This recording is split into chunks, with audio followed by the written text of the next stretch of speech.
couldn't be in a more perfect place. You're talking about this movie in San Diego Comic-Con. Right. Am I wrong? Yeah.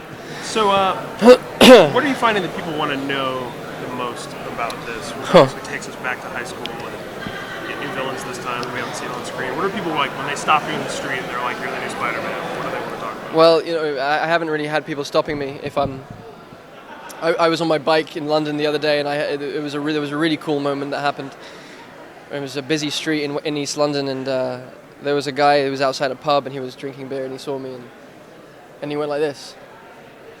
And I was riding on my bike, and I was like,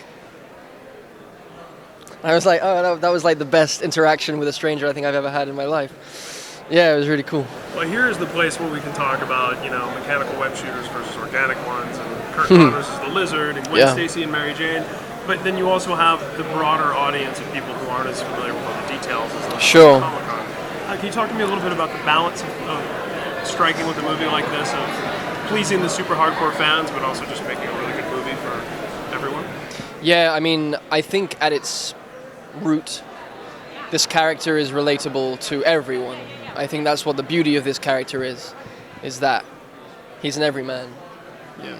We can all find something to relate to within him. Peter Parker goes through all of the trials and tribulations that any other teenage kid does. So for that, I feel like our job is already done within the comics and the essence of the character. Yeah.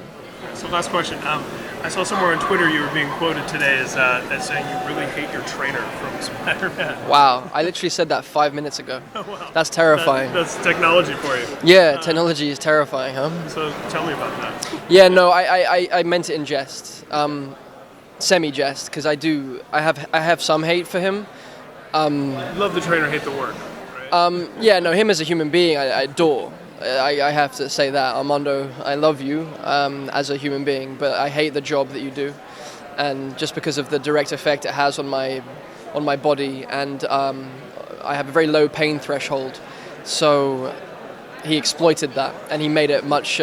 He made me be able to handle pain a lot better. So I owe him a lot. It's made me stronger.